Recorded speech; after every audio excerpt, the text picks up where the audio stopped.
يا بعد أما بعد فإن خير الحديث كتاب الله وخير الهدى هدى محمد صلى الله عليه وسلم وشر الأمور محدثتها وكل محدثة بدعة وكل بدعة ضلالة وكل ضلالة في النار أعوذ بالله من الشيطان الرجيم إن الذين آمنوا وعملوا الصالحات كانت لهم جنة الفردوس نزلا الآية عن عقبة بن عامر الجهني رضي الله تعالى عنه قال قال رسول الله صلى الله عليه وسلم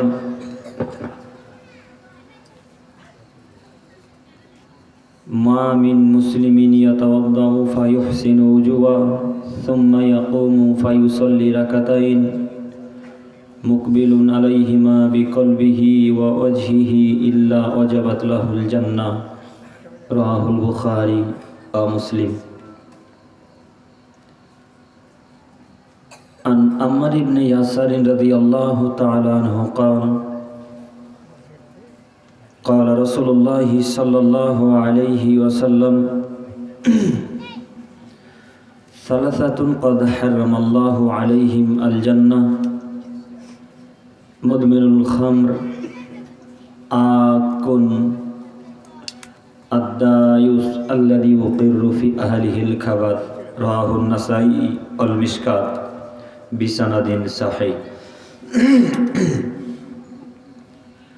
عن عائشة رضي الله تعالى عنها قالت قال النبي صلى الله عليه وسلم يعجبه التيمم في تنعله وترجله وطهره وفي شأنه كله رواه البخاري ومسلم. শ্রদ্ধেয় সম্মানিত সভাপতি সাহেব ও ওলামায়ে কেরামগণ ও আমার সামনে বসে থাকা দিনী ভাই ও পর্দার আড়ালে মা ও বোনেরা, প্রশংসা আল্লাহ সুবহানাহু ওয়া তাআলার জন্যই, শান্তি অবতীর্ণ হোক আল্লাহ রাসূলের উপর সাল্লাল্লাহু আলাইহি ওয়াসাল্লাম। সম্মানিত উপস্থিতি, আজকে যে বিষয়টি নিয়ে আলোচনা করব বলে ভেবেছিলাম সেটা ছিল ইবাদতের ফজিলত, কিন্তু আমার শ্রদ্ধেয় শায়েখ তিনি যে বিষয়ে আলোচনা করতে বললেন সেটা অতীব মূল্যবান, অতীব গুরুত্বপূর্ণ বিষয়।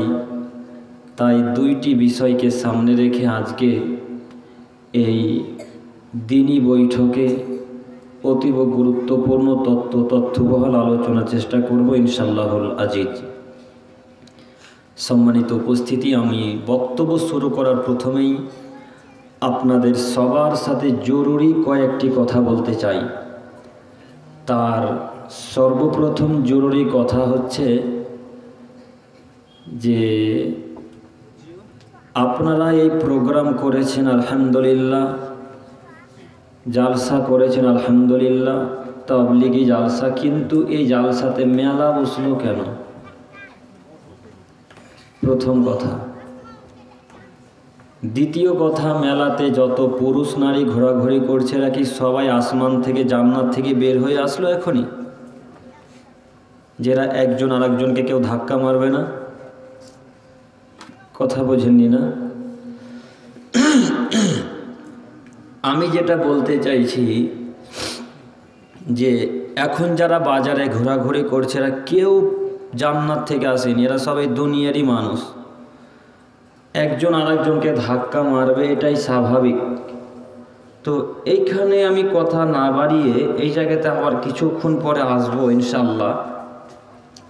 তার আগে জরুরি কথা আরও আমি আপনাকে বলতে চাইছি, সেটা হচ্ছে যে আমি যতদূর জানি আপনাদের চুয়াপুকুর এলাকার এই গ্রামে প্রায় মানুষ শিক্ষিত। এটা আমার গবেষণা, আমার রিসার্চ, আমার গবেষণা বলে।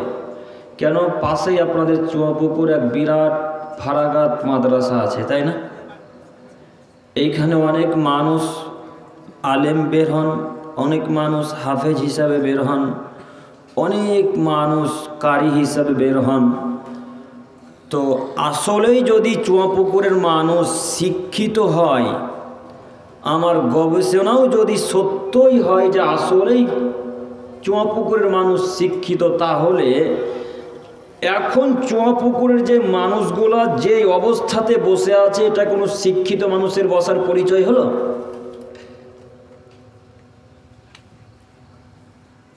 কথা বুঝতে পারেননি না? এখন আপনারা যে গতিতে যে হিসাবে বসে আছেন, এটা কোনো শিক্ষিত মানুষের পরিচয় হলো বসাটা? তার মানে আমি আপনাকে এখন বলতে চাইছি যে সামনের যতগুলা চেয়ার ফাঁকা আছে সব চেয়ারকে পরিপূর্ণ করতে হবে, পিছনে চেয়ারকে ফাঁকা রেখে। মুরব্বী সাহেব, আপনাদেরকেই বলছি, সামনে অনেক চেয়ার আছে, এই চেয়ারগুলোকে ফাঁকা রেখে কেন ওইদিকে পিছনে সব? আরো কথা এই যে আজকে যদি আপনাদের এই চুয়াপুকুরে ওই নদিয়ার শফিক যদি আসতো, শফিককে চেনেন কি? সবাই চেনে। ওই শফিক যদি আসতো, তাহলে এই চুয়াপুকুরের মানুষ কেন, সারা লালগোলার মানুষ আজকে এখানে শুনতে আসতো, তার ভিডিও দেখতে আসতো, তাকে দেখতে আসতো, তাই না? যে যত বড় বেহায়া তার আলোচনাতে তত বেশি লোক। আচ্ছা, ওই ছেলেটা এসে কি করবে আপনাদের? আপনি যে তাদের ড্যান্স দেখতে, তাদের আলোচনা শুনতে, তাদের গান বাজনা দেখার জন্য এগিয়ে চলে এলেন, তাতে এক পয়সা কোনো ইসলামের উপকার হবে? কথা বলেন আমার সাথে একটু। এক পয়সা কোনো উপকার হবে? আর এই যে যত 3 নম্বর শ্রেণীর পুরুষ নারী ঘুরে বেড়াচ্ছে, এরা কেউ আজকে মেলাতে থাকতো না। এরা সবাই জালসার প্যান্ডেলের সামনে থেকে ওই শফিকের ভিডিও করতো, শফিককে দেখতো। কেন? এরা আসলে কেউ নিজেকে মানুষ মনে করে না, তাই এরা এরকম করে। আসলে যদি চুয়াপুকুরের মানুষ নিজেকে মানুষ মনে করতো, তাহলে শফিকের মুখে লাথি মেরে সেখানে পাল্টা বাড়ি ফিরে চলে যেত। এর নাম মুসলমান। এরা কারা? এরা মুসলিম। যত মানুষ শফিককে সাপোর্ট করে, এরা কেউ মানুষ নয়। এমন কোন মায়ের বেটার মুখে ক্ষমতা আছে চুয়াপুকুরে বলতে পারে যে আমি মানুষ? ওকে যদি চুয়াপুকুরে কবর না দিয়ে দিই, বলেন কি আপনি? ওই বেহায়াকে আপনি সাপোর্ট করেন মানে? যে আপনার রাসূলকে গালি দেয়, যে আপনার রাসূলের অপমান করে, যে আল্লাহকে অপমান করে, তাদের মতো ছেলেদেরকে আপনি সাপোর্ট করেন কোন হিসাবে, কোন লজ্জায়? আল্লাহর নবী রাস্তা দিয়ে চলে যাচ্ছিলেন, আব্দুল্লাহ ইবনে উমর আল্লাহ রাসূলের সাথে আছেন। তো আব্দুল্লাহ ইবনে উমর রাসূলের সাথে আছেন, তো হঠাৎ গানের শব্দ রাসূলের কানে চলে এলো। তো গানের শব্দ যেমনই ভেসে আসা, মুহাম্মদ সাল্লাল্লাহু আলাইহি সাল্লাম এই 2 হাতের শাহাদত আঙ্গুলকে এইভাবে 2 কানে ভরে নিলেন। 2 কানে ভরে দ্রুত রাস্তা থেকে দৌড়ে সরে গিয়ে আব্দুল্লাহ ইবনে উমরকে বলছেন, আব্দুল্লাহ, হাল তাসমাউ শাইআ, তুমি কি গান বাজনার শব্দ শুনতে পাচ্ছ? তখন আব্দুল্লাহ ইবনে উমর বলছেন, লা, জি না আল্লাহর নবী, গান বাজনার শব্দ শুনতে পাচ্ছি না। ফারাফাইজ বা ইয়ামিন উজনাইহি, তখন মুহাম্মদ সাল্লাল্লাহু আলাইহি সাল্লাম তার 2 কান থেকে 2 হাতের আঙ্গুলকে বের করে নিলেন। বলেন তো দেখি, গান বাজনা হালাল না হারাম? হারাম। ওই বেহায়া গান বাজনা বাজায় আর ডান্স করে আপনারা হাজার হাজার মানুষ দেখেন, একটুকু লজ্জা হয় না? একটুকু হায়া হয় না? একটুকু বিদ্যা বুদ্ধি নেই নাকি? মাথাতে যাচ্ছে সবই গোবর ভরা। আপনি শফিকের মতো একটা ছেলেকে কিভাবে সাপোর্ট করতে পারেন, যে দিন রাত গান গায়, যে দিন রাত ইসলামকে অপমান করে, যে আল্লাহকে অপমান করে, যে আল্লাহ রাসূলকে অপমান করে? সেই ছেলেকে কিভাবে আপনি সাপোর্ট করতে পারেন? আপনাকে আবারও আমি অনুরোধ করে বলে যাচ্ছি, এই ছেলেকে বয়কট করতে হবে। এই ছেলে আপনার পরিবারে থাকবে কেন? আপনি কত বড় বেহায়া! আপনার ছেলে মেয়ে যখন কান্নাকাটি করছে, তখন আপনি বলছেন, রহিমা, ওই যে বেটা ওখানে 5G ফোনটা আছে, যা শফিককে দেখ। বলে না চুয়াপুকুরের মানুষ মনে হয়? বলে না? আপনি কি পরিমাণের বেহাই আমি আপনাকে কি দিয়ে বুঝাই। আপনার 3 বছরের বাচ্চা শিশু, একটা শিশু কন্যা যখন কান্নাকাটি করেছে তখন আপনার আম্মুকে বলছেন যে রহিমা আম্মু চুবো চুবো চুবো, এই যে দেখো শফিক কত সুন্দর ডান্স করছে, কত সুন্দর নাচছে। এরা মানুষ না, মানুষ পশু হিসাবে বসবাস করছে এই চুয়া পুকুরে। 1999টা মানুষের মোবাইল সার্চ করে যদি দেখা যায় তো পল্লীগ্রামের টিভিটা ওদের সাবস্ক্রাইব করা আছে। কথা বলছেন নি? এরকম ছেলে যারা রাসূলকে অপমান করে, ইসলামকে অপমান করে, এদের জন্যই তো আজকে মুসলমানকে হত্যা করছে। আপনি জানেন না? ওই যে বেলডাঙ্গার মুসলমানকে হত্যা করছে কিসের জন্য? এদের মতো ছেলেদের জন্য ইসলামকে আজকে হত্যা করলো, মুসলমানদেরকে হত্যা করছে। ওরা গান বাজনা বাজিয়ে ইসলামকে অপমান করছে, ওরা প্যান্ট টাকুনো নিচে পড়ে ইসলামকে অপমান করছে, ওরা দাড়ি চেঁচে ইসলামকে অপমান করছে, ওরা গান বাজনা বাজিয়ে টিভিতে, ইউটিউব, ফেসবুক, টুইটার, ইনস্টাগ্রামে ছেড়ে তারা ইসলামকে অপমান করছে। এই সব ভিডিও কি ইহুদি, খ্রিস্টান, হিন্দুরা দেখতে পায় না? কথা বলেন একটু, পাচ্ছে কি? দেখতে পাচ্ছে। তখন তো তারা বলছে বেটা এরা কি করবে, এদেরকে যদি কচু কাটা করে গঙ্গা নদীতে ভাসিয়ে দিত মুসলমান ওদের কিছু করতে পারবে না। তাই তো এত নোংরা ভাষা, ওরা আল্লাহ সম্পর্কে এত নোংরা ভাষা লিখতে পারলো। তুমি কি করতে পারলে বলো? তুমি কি করতে পারবে? তুমি আবার বলছো বড় দুঃখের বিষয়, বেলডাঙ্গার সব মুসলমানকে হত্যা করে দিল, বেলডাঙ্গার মানুষকে হত্যা করলো। তো হত্যা করবে তো কী করবে? খ্রিস্টানদেরকে কাটতে যাবে হিন্দুরা, নাসারাদেরকে কাটতে যাবে, ইহুদিদেরকে কাটতে যাবে, সাঁওতালদেরকে কাটতে যাবে না। সাঁওতালকে কাটবে না, তাদের একটাই টার্গেট যে মুসলমানকে, ভারতবর্ষকে তাড়িয়ে তাদেরকে হত্যা করে এই দেশ ছাড়া করবো, এটাই তাদের উদ্দেশ্য। দেখো তুমি ইতিহাস, দেখো তুমি ইতিহাস। তোমাকে আবারও বলছি, তোমার মতো যুবকের কারণে আজকে মুসলমান ধ্বংসের অধপতনে নিচে চলে যাচ্ছে, ধ্বংসের দিকে চলে যাচ্ছে। তুমি কিভাবে ওই শফিকের মতো একটা লুচ্চা ছেলেকে সাপোর্ট করতে পারো যে দিনরাত নারীদেরকে নাচ গান করে, যে দিনরাত ইউটিউব, ফেসবুকে নাচ গান ছাড়াছাড়ি করে, দিন রাত ইসলামকে অপমান করে যারা, তাদেরকে তুমি কিভাবে সাপোর্ট করতে পারো? এরাই নাকি মুসলমান। যে ছেলেটা বলছে আমি মুসলমান, ও আবার আব্দুর রহমান ওর নাম, আব্দুল করিম ওর নাম, আব্দুল সাত্তার তার নাম। খোঁজ খবর নিয়ে দেখা যাচ্ছে ওর ইউটিউব, ফেসবুকের প্রোফাইলে যত কিছু শেয়ার আছে সব শফিকের ভিডিও, ল্যাংটা, লুচ্চা, বেহায়া, বেশ্যালয়, পতিতালয়ের মেয়েদের ভিডিও শেয়ার করা আছে। করা থাকে না মনে হয়? না থাকে? ওই লুচ্চা মেয়েটাকে যে তুমি শেয়ার করেছো যুবক, তোমার একটা শেয়ারে যদি এখন 100 মানুষ দেখে, তো 100 মানুষ দেখে যত পাপ করলো, তোমার একটা শেয়ারের কারণে তুমি তত পাপ করলে। কথা বুঝতে পারলাম না মনে হয়? আমার কথা আপনারা বুঝতে পারছেন? আপনার একটা ফেসবুকে শেয়ার করার কারণে যদি 1 লক্ষ মানুষ ওই ভিডিওটা দেখে, 1 লক্ষ মানুষ ভিডিওটা দেখে যত পাপ করলো, আপনার একটা শেয়ারের কারণে আপনি তত পাপ করলেন। এটা হচ্ছে বুখারী মুসলিমের হাদিস। আমি আপনাকে কি দিয়ে বুঝাবো বুখারী মুসলিমের হাদিস? কি দিয়ে বুখারী মুসলিমের হাদিস বোঝায় একটু দেখেন, আপনাকে দেখাচ্ছি। মুহাম্মদ সাল্লাল্লাহু আলাইহি ওয়াসাল্লাম বলছেন, মান দাআ ইলা হুদান, যদি কোনো মানুষকে সৎ কাজের আদেশ করে, কানা লাহু মিনাল উজরি মিসলু উজরি মান তাবিআহু, তাহলে তার জন্য সেই পরিমাণ নেকি রয়েছে যা তার অনুসারীদের জন্য রয়েছে। বুখারী মুসলিম। পরের সাল্লাল্লাহু আলাইহি বলছেন, মান দাআ ইলা দালালা, যদি কোনো মানুষকে খারাপ পথে আহ্বান করে, ডাকে, তো তার জন্য সেই পরিমাণ পাপ লেখা হবে যা তার অনুসারীদের জন্য হবে। এই ছেলে, তোমাকে বলছি, তুমি যে ফেসবুকের ওই হেডলাইনে তোমার নাম দিয়েছো যে আসবর মানে ধৈর্য, তুমি নাম দিয়েছো মুহাম্মদ সাল্লাল্লাহু আলাইহি সাল্লাম আমাদের নবী।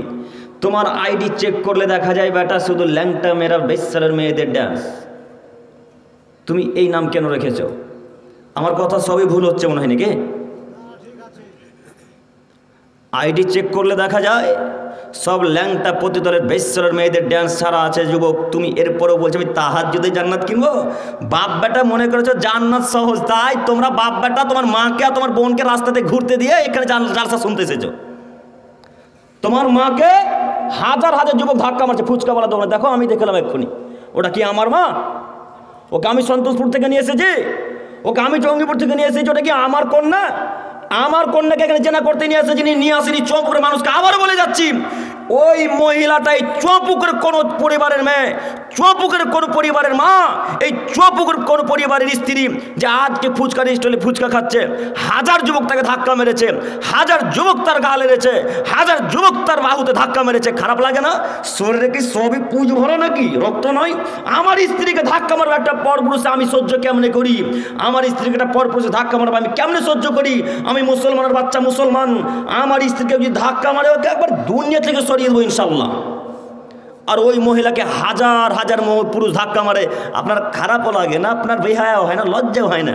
না আপনি মনে করেছেন হক তো 10 বছর আমি আদায় করলাম, এখন চুয়াপুকুরের ফুচকাওয়ালার হক আদায় করুক, এটা মনে করেছেন নাকি? এটাই মনে করেছেন আপনারা? নইলে কেন আপনার কন্যা আজকে রাস্তাতে চলছে? কেন আপনার মা আজকে রাস্তায় ফুচকা খাচ্ছে? বাপ বেটা কবরে চলে গেছে চুয়াপুকুরের গোরস্থানে? বাপ বেটা কি চুয়াপুকুর গোরস্থানে ঢুকে গেছো নাকি যে মা ফুচকার স্টলে যাবে? আব্দুল করিম ভাই, ফুচকা কি মা আর বোন খাবে না? খাবে, অবশ্যই খাবে, নিশ্চিত খাবে, অবধারিত খাবে। তো আব্দুল করিম ভাই কে এনে খাওয়াবে এখন? তুমি আর তোমার বাপ। কথা বুঝতে পারেননি মনে হয়। মুরব্বী সাহেব, আপনি আর আপনার ছেলে আপনার মাকে, আপনার কন্যাকে, আপনার পুত্রবধূকে ফুচকা এনে দেবেন, আপনার কন্যার আপনার স্ত্রী যাবে না। ওই মহিলা আজকে ফুচকার স্টলে এখন ফুচকা খাচ্ছে, আমি এখন দেখে এলাম।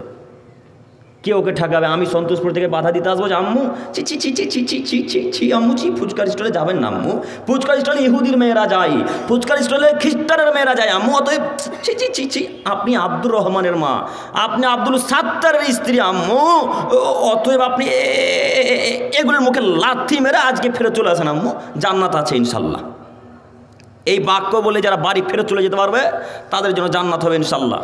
বাপ বেটা মনে করিও না যে রাতের বেলায় তাহাজ্জুদে জান্নাত কিনবো, জি না, এত সহজে জান্নাত হয় না। বুখারী মুসলিম, খুব কষ্ট করে জান্নাত পেতে হয়। বুখারী মুসলিম।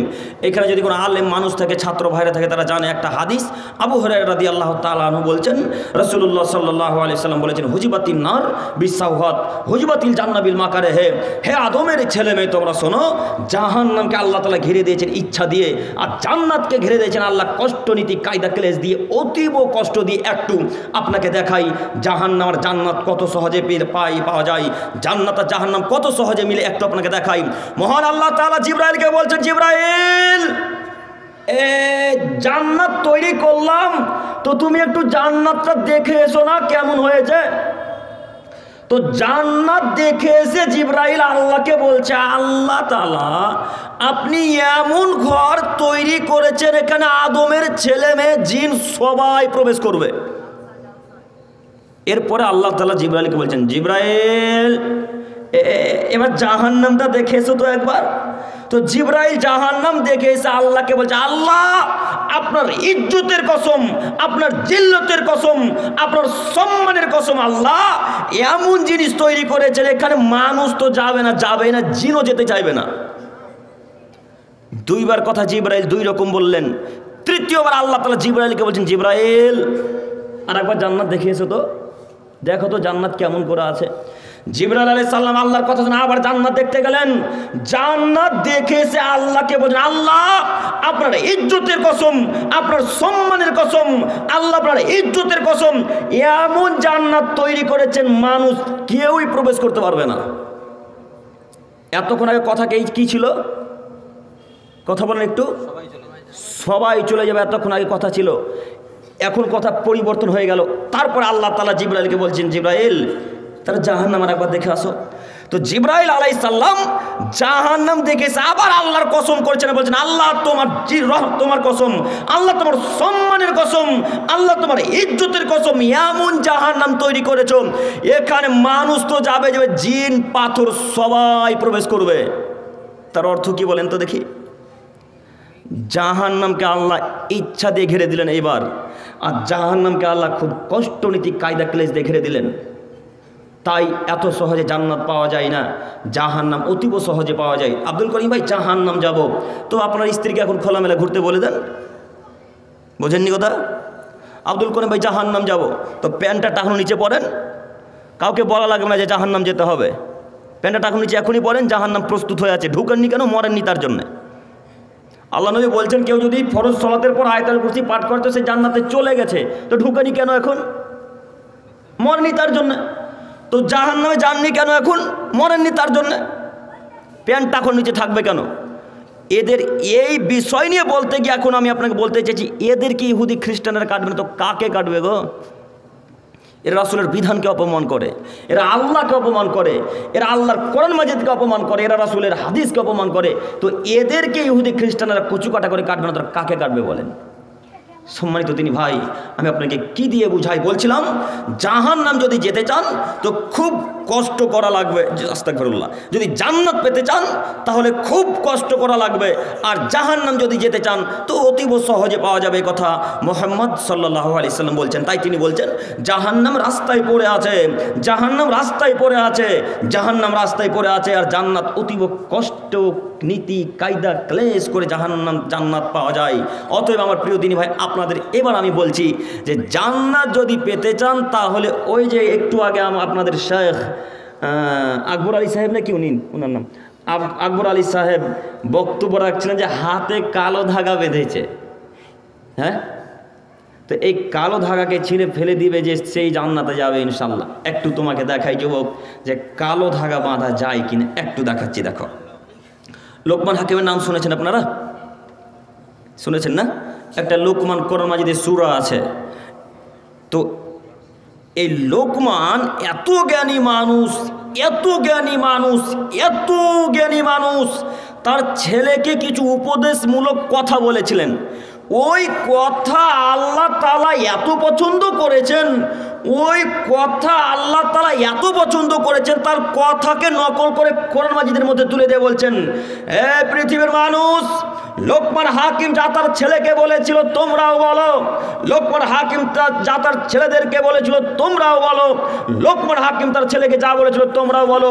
লোকমান হাকিম বলেছিল, ইয়া বুনাইয়া, হে আমার আদরের ছেলে, আকিমিস সালাত, তোমরা সালাত আদায় করো।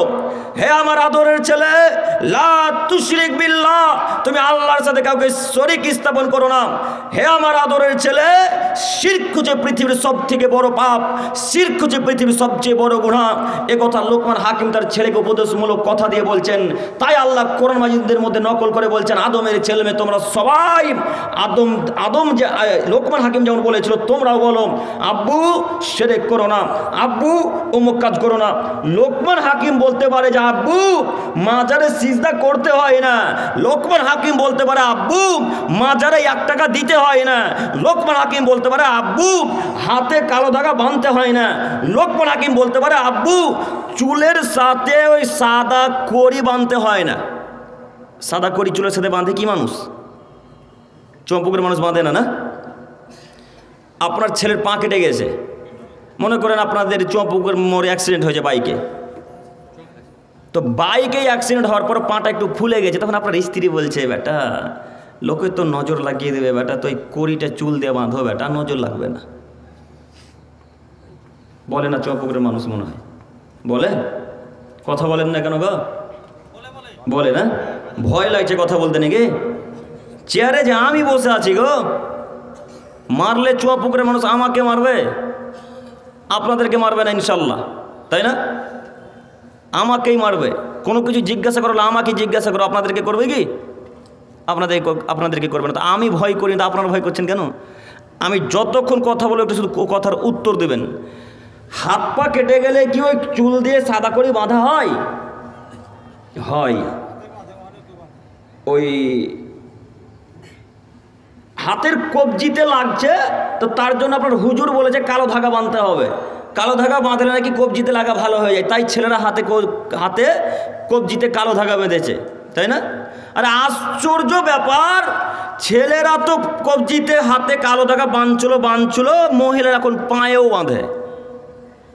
হ্যাঁ, আপনাদের জনপ্রিয় হুজুরে আলা, বড় হুজুর, পীরে কেবলা, বড় হুজুর, আপনাদের বড় হুজুরের পা হচ্ছে পা দেখছি তো পায়ে কালো ধাগা বাঁধা। হুজুরে কেবলা বুঝেছেন কি? আমি আব্দুল করিম বিন আমরুল ইসলাম কারণ নাম নিয়ে কোনোদিন বক্তব্য রাখিনি, ইনশাআল্লাহ রাখবো না। তবে আকলমন্দ কে লিয়ে ইশারা হি কাফি হ্যায়। যারা শিক্ষিত মানুষ তাদের জন্য ইশারাই যথেষ্ট। আপনার হুজুরের পায়ে যদি কালো ধাগা বাঁধা থাকে তাহলে গ্রামের মানুষের পায়ে তো কালো ধাগা বাঁধা থাকবেই। তো লোকমান হাকিম বলছে, আব্বু হাতে কালো ধাগা বাঁধতে হয় না বেটা, হাতে লাল ধাগা বাঁধতে হয় না, হাতে কড়ি ঝুলাতে হয় না বেটা, মাজাতে ডোরা বাঁধতে হয় না বেটা, পায়ে কালো ধাগা বাঁধতে হয় না, মাজারে সিজদা করতে হয় না, বাড়িতে কোনো কিছু ঝুলিয়ে রাখতে হয় না। আব্বু এই কথা কে বলছেন? লোকমান হাকিম তার ছেলেকে বলছেন।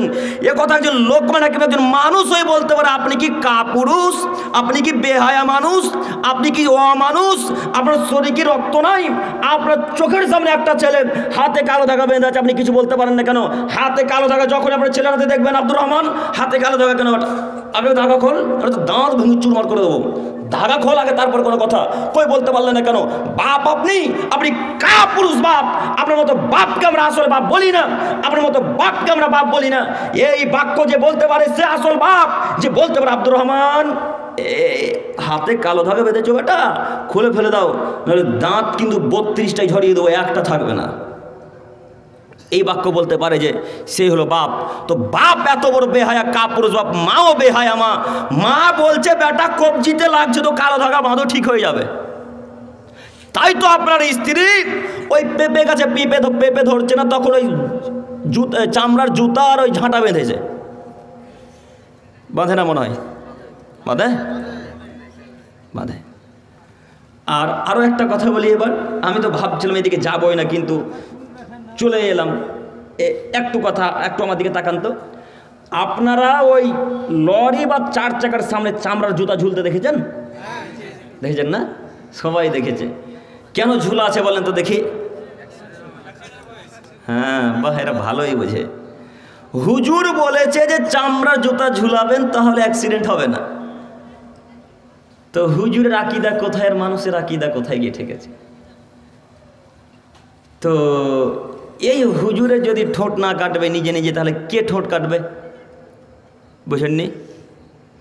এই হুজুর যদি নিজে নিজে ঠোঁট না কাটবে, তো কে ঠোঁট কাটবে বলেন? আল্লাহ নবী বলছেন 2 জন ফেরেশতা আসলেন, ফেরেশতা এসে আমাকে 2 জন ধরে 2 বাহু ধরে আমাকে উড়িয়ে নিয়ে চলে গেলেন। মেরাজে নিয়ে যেতে যেতে যেতে যেতে যেতে যেতে দেখলাম কিছু লোক দাঁড়িয়েছে। রয়তুল লাইলাতা উসরা বিরিজালান তুকরাজু সাফাহু বিমাকারজা মিনান নার। কিছু লোক দাঁড়িয়ে আছে যাদের প্রত্যেকের হাতে আগুনের কাঁচি আছে। কিসের কাঁচি? আগুনের কাঁচি। তো আগুনের কাঁচি দিয়ে আমার দিকে তাকান, এইভাবে তারা একে একে নিজের ঠোঁটকে কেটে ফেলে দিচ্ছে, একে একে ঠোঁটকে কেটে ফেলে দিচ্ছে। আল্লাহর নবীর দৃশ্য দেখে অবাক। জিবরাইলকে বলছেন, জিবরাইল মান হাওলায়, এদের এই অবস্থা কেন? এরা কারা? একা একাই কেন ঠোঁট কাটছে? জিবরাইল একটু বলো না, এরা একা একাই কেন ঠোঁট কাটছে? তখন জিবরাইল আলাইহিস সালাম বলছেন, আল্লাহ নবী আল খুতাবু মিন উম্মাতিক, এরা আপনার উম্মতের বক্তা মানুষ, এরা আপনার উম্মতের বক্তা মানুষ। যে জাতির সামনে বক্তব্য দিয়েছিল যে এটা করা যাবে না, ওটা করা যাবে না, জাতির সামনে বক্তব্য দিয়েছিল যে জুতা যদি গাড়ির সামনে বাঁধা তাহলে অ্যাক্সিডেন্ট হবে না। এরা ওই সমস্ত আলেম আল্লাহর নবী এবং ওই সমস্ত মানুষ আল্লাযিনা ইয়ামুরুনা নাস বিল বিররি ওয়া ইয়ানসাউনা আনফুসাহুম, এরা নিজে সৎ কাজের আদেশ করত কিন্তু নিজে সৎ কাজ করতো না। একটু আপনাকে দেখাই, হুজুর জোরালো কণ্ঠে বক্তব্যের মাঝে বলছেন দাড়ি কাটা হারাম, দাড়ি কাটা হারাম, দাড়ি কাটা হারাম।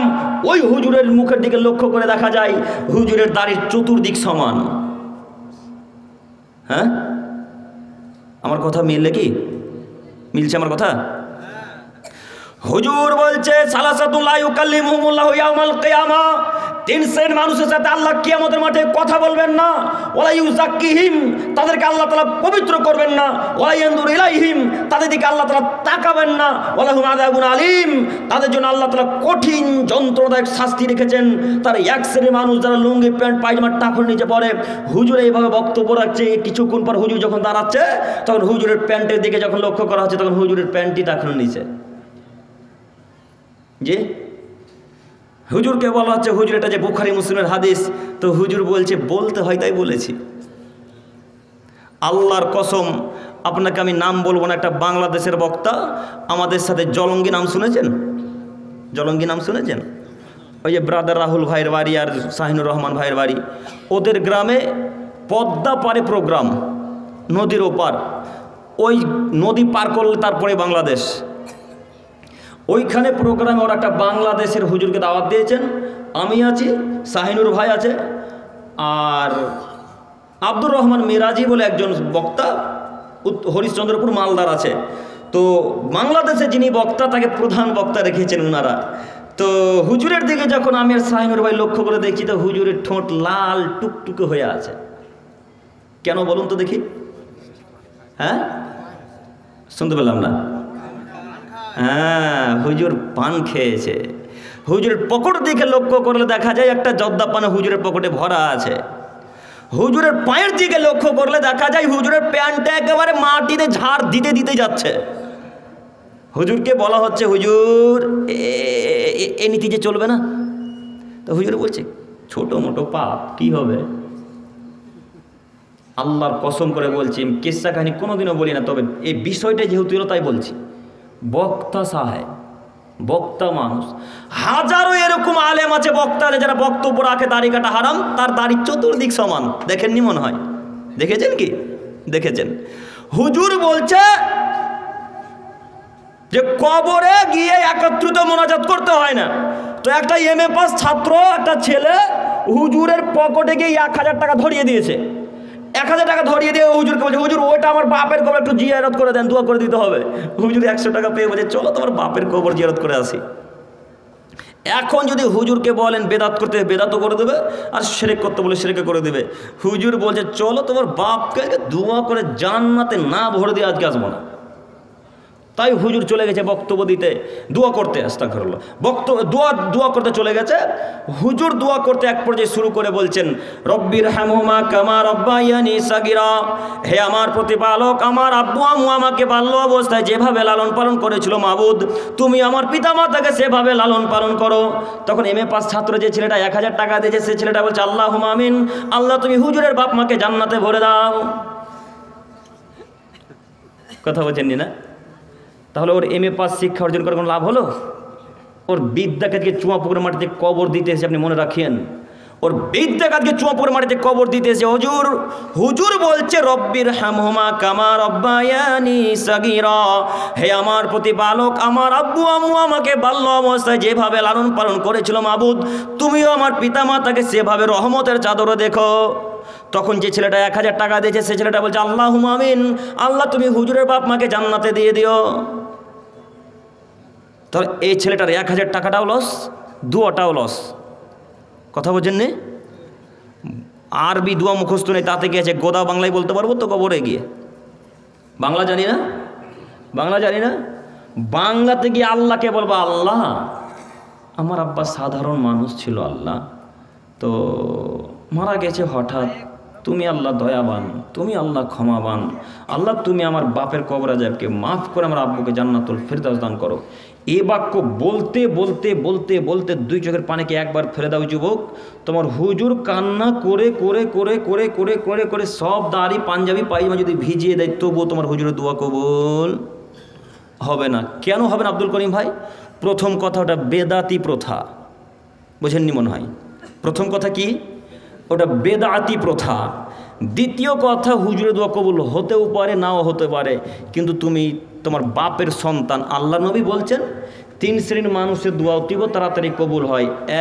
1, নেককার ছেলে মেয়ে।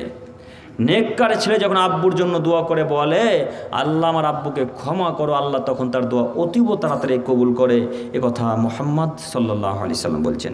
তো আমি যেটা বলতে চাইছিলাম, আল্লাহর নবী বলছেন যে আমাকে মেরাজে নিয়ে যাওয়া হলো, তো দেখছি কিছু কিছু লোক নিজের ঠোঁটকে আগুনের কাঁচি দিয়ে কেটে ফেলে দিচ্ছে।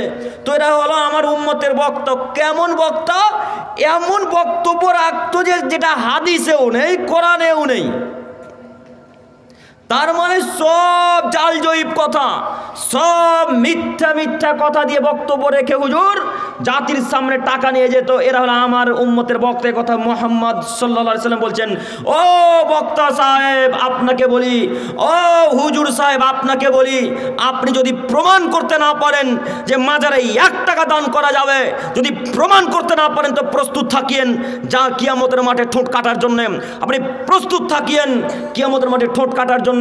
আপনাকে আবার বলে যাচ্ছি, 12-13 বছর মাদ্রাসায় পড়েছেন, কি করলেন জাতির উপকার? একটু যদি কোরআন হাদিস পড়ার চেষ্টা করতেন।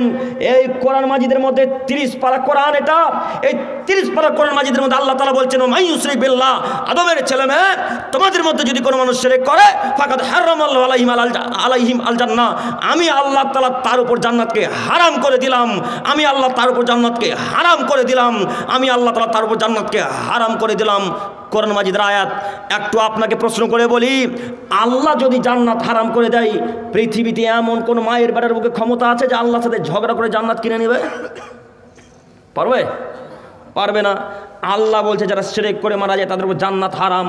একটু আপনাকে এবার বুঝাই, ওই যে হাতে কালো ধাগা বেঁধেছেন, এটা শিরক না সুন্নাত? শিরক। ওই যে হুজুরের কথাতে গলাতে দাবি ঝুলিয়ে রেখেছেন, এটা শিরক না সুন্নাত? শিরক। ওই যে হুজুরের কথাতে মাজাতে কালো ধাগা বেঁধে রেখেছেন আপনার 5 বছরের বাচ্চা শিশুর, শিরক না সুন্নাত? ওই যে আপনার ছেলে আপনার স্ত্রীকে জিনে ধরেছে, তখন হুজুরে বলেছে, আপনার কবিরাজে বলেছে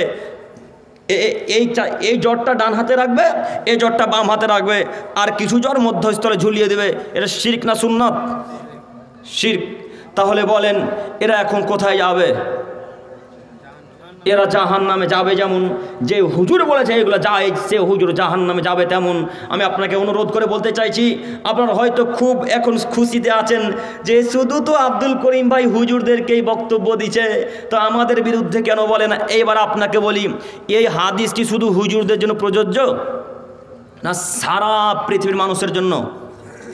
সারা পৃথিবীর মানুষের জন্য। আল্লাহ নবী বলছেন, আল্লাযিনা ইয়ামুরুনা আন-নাসা বিল বিররি ওয়া ইয়ানসাউনা আনফুসাহুম, এরা ওই সমস্ত মানুষ যারা নিজে সৎ কাজের আদেশ করতো কিন্তু সেই সৎ কাজ নিজে করতো না। একটু আপনাকে বলি, ও মুরব্বী সাহেব, চায়ের দোকানে আড্ডা মারতে মারতে একটা ছেলে আপনার 2 চোখের সামনে বিড়ি পান করেছে, তখন আপনি ছেলেটাকে বলছেন, বেটা আমাদের সামনে বিড়ি খাচ্ছ, যাও এখান থেকে বেরিয়ে যাও, বিড়ি খেতে হয় না। কিছুক্ষণ পরে দেখা যাচ্ছে আপনি বিড়ি খাচ্ছেন, তাহলে এর ঠোঁট কাটা হবে না মনে হয়? হবে? একটা ছেলে বলছে, এই প্যান্টটা এখন নিচে পড়তে হয় না, প্যান্টে গুটিয়ে পর। তো ওই ছেলেটা কিছুক্ষণ পর যখন প্যান্ট পরে বেরিয়েছে, তখন তার প্যান্টটা ঠিকই এখনো নিচে, এর ঠোঁট কাটা হবে না মনে হয়? হবে? কথা বলে না? হবে। আপনাকে আমি বলতে চাইছি, যতটুকু আমল করতে পারবেন ততটুকু বলেন, যতটুকু পারবেন। তাই আল্লাহ নবী বলছেন, মান কাযাবা আলাইয়া মুতাআম্মিদান ফালিয়াতাবাওয়াহু মাকআদাহু মিনান নার। আদমের ছেলে মেয়ে, তোমরা যদি আমার পক্ষ থেকে একটা বাক্য জানো, তাহলে জাতির সামনে বলে দাও সেই বাক্য যেন আমার হয়, সে বাক্য যেন মুহাম্মদ সাল্লাল্লাহু আলাইহি সাল্লামের হয়। আর সেই বাক্য যদি মুহাম্মদ সাল্লাল্লাহু আলাইহি সাল্লামের না হয়, তাহলে তোমাদের থাকার জায়গা জাহান্নাম, তোমাদের থাকার জায়গা জাহান্নাম, তোমাদের থাকার জায়গা জাহান্নাম। একটু আপনাকে এবার আমি বলি, হুজুরের কথাতে আপনি যে কালো ধাগা বাঁধলেন, এই বাক্য যদি মুহাম্মদ সাল্লাল্লাহু আলাইহি সাল্লামের না হয়, তাহলে আপনার এবং হুজুরের থাকার জায়গা কোথায়? জাহান্নাম। হুজুরের কথাতে ওই ফাতেহা করলেন, ফাতেহা বোঝেন কি? ফাতেহা বোঝেন কি আপনারা? ফাতেহা বুঝবেন না আপনারা, আহলে হাদিস মানুষ, ফাতেহা বুঝবেন না। আমি হানাফি এলাকার মানুষ, আমি বুঝি। ফাতেহা বোঝেন? বুঝেন? ওইখানে বসো, তুমি বসো। ফাতেহা একটু আপনাকে দেখাই। ওই যে বাইকটা মনে করেন আপনার, বাইক মনে করেন আপনার, এই বাইকটা কিনে নিয়ে আনার পরে হুজুরের কাছে আগে নিয়ে আসা লাগে। হুজুরের কাছে নিয়ে আসার পর হুজুর তখন মাজারের সামনে বাইকটাকে নিয়ে যাবে, মাজারের সামনে নিয়ে গিয়ে সূরা ফাতিহা পাঠ করবে, সূরা ইখলাস, নাস, ফালাক, কাফেরুন, আয়াতুল কুরসি আর সূরা বাকারার শেষ 2টি আয়াত পাঠ করবে। তারপরে বাইকে ফুঁক দিবে আর মাজার থেকে চাদরের এক কর্নার কেটে ওই বাইকের হ্যান্ডেলে বেঁধে দিবে। এটা হলো ফাতিহা করা। এবার আপনাকে আমি একটু উদাহরণ দিয়ে বলি, আপনারা যখন এই দিকে ও দার্জিলিংয়ের দিকে চলে যাবেন, তখন প্রত্যেকটা হিন্দুদের হ্যান্ডেলে দেখবেন ওই লাল চাদর বাঁধা আছে। প্রত্যেকটা হিন্দুদের 4 চাকার কাঁচে দেখে ওই আয়নাতে দেখবেন, মিরর আয়নাতে দেখবেন লাল ওই কী বলে গোটা গো, লাল চাদর বা লাল ওড়না বাঁধা আছে। প্রত্যেকটা হিন্দুদের বাড়িতে দেখবেন দরজায় লাল চাদর ঝোলা আছে।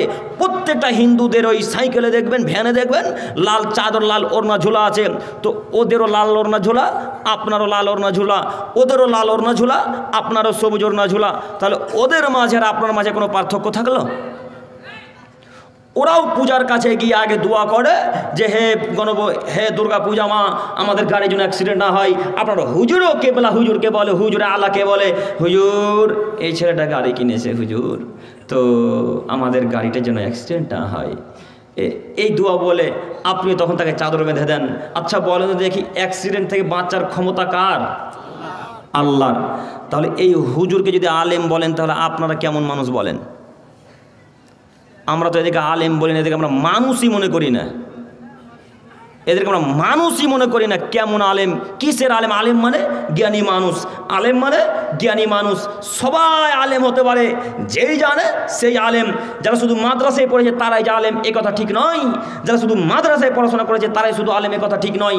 পৃথিবীতে যেখানে যারা ইসলাম অর্জন করবে, জ্ঞান অর্জন করবে, তারা সবাই আলেম। আলেম মানে কি? জ্ঞানী গুণী মানুষ। যারাই জ্ঞানী গুণী মানুষ তাদেরকে আলেম বলা হয়। আচ্ছা বলেন, হুজুর যে এই কাজকর্ম করলো, তাহলে হুজুর কিভাবে আলেম মানুষ হল, কিভাবে জ্ঞানী গুণী মানুষ হলো? জি না, হুজুর আলেম মানুষ নয়, হুজুর জ্ঞানী গুণী মানুষ নয়। হুজুরের অবস্থা অতীব জটিল, অতীব কঠিন। সম্মানিত দিনী ভাই, আমি যেটা বলতে চাইছিলাম যে হাতে হোক, পায়ে হোক, কোমরে হোক, গলাতে হোক, বাড়িতে হোক, গাড়িতে হোক, দরজার উপরে হোক, কোনো জায়গাতে কোনো চাদর, কোনো হাতে কালো ধাগা, লাল ধাগা বেঁধে রাখা যাবে না। আজকে থেকে ইনশাল্লাহ আমল করব, ইনশাল্লাহ করব আমল, ইনশাল্লাহ। আরও একটা কথা বলি, এটা তো পচা হানাফিদের কথা গেল। 3 নম্বর পচা হানাফি। আমরা আসলে এদেরকে আসল হানাফি বলি না। আসল হানাফি যারা, তারা সত্য হাদিসকে মেনে নেবে, নোংরা জাল জয়ীফ হাদিসের মুখে লাথি মেরে ড্রেনে ছুড়ে দেবে, তারা হলো আসল হানাফি। আমরা আসল হানাফি, আমরা আসল আহলে হাদিস, আমরা সলফে মানহাজের লোক। আমরা কখনো ওই নীতি মানি না। এবার আপনাকে দেখাচ্ছি, আপনি আহলে হাদিস পরিচয় দিয়েছেন, আপনি বলছেন আমি সলফে মানহাজের লোক। ওই চুয়াপুকুরের হোটেলে যখন ঢুকি, তখন চুয়াপুকুরের হোটেল ঢুকতেই দেখা যায় প্রথমে সূরা আয়াতুল, তারপর আয়াতুল কুরসি, তারপরে নাস, তারপরে ফালাক, তারপরে ইখলাস, তারপরে কাফিরুন। এই দুয়া সূরাগুলোকে লিখে দেওয়ালে সুন্দর করে টাঙিয়ে রেখেছে। এরা কি আহলে হাদিস? কথা বলেন না কেন? চুয়াপুকুরের মোটটা আহলে হাদিসদের একবারে আড্ডাখানা, তাই না? চুয়াপুকুরের মোটটা আহলে হাদিসদের আড্ডাখানা নয়? ওখানে 1999টা মানুষ আহলে হাদিস। ওই সমস্ত দোকানে দেখা যায় সূরা ইখলাস, সূরা নাস, ফালাক, আয়াতুল কুরসি লেখা আছে। চারদিকে 4 কোণা করে হুজুরে লিখে দিয়েছে, বলছে বরকত আসবে। সূরা বাকারা শেষ 2টি আয়াত লেখা আছে। আল্লাহ নবী বলছেন, মান কারা সূরাতাল বাকারা লাইলাতান কাফাতাহু মিন আখিরি সূরাতুল বাকারা লাইলাতান কাফাতাহু। আদমের ছেলে মেয়ের মধ্যে যদি কোনো মানুষ সূরাতুল বাকারা শেষ 2টা আয়াত পাঠ করে, তাহলে তার জন্য যথেষ্ট শুধু নেকি আর নেকি, বরকত আর বরকত, নেকি আর নেকি, বরকত আর বরকত, নেকি আর নেকি, বরকত আর বরকত। এই আয়াতকে হুজুর দেওয়ালে টাঙিয়ে দিল। আর আল্লাহ নবী কি বলেছে?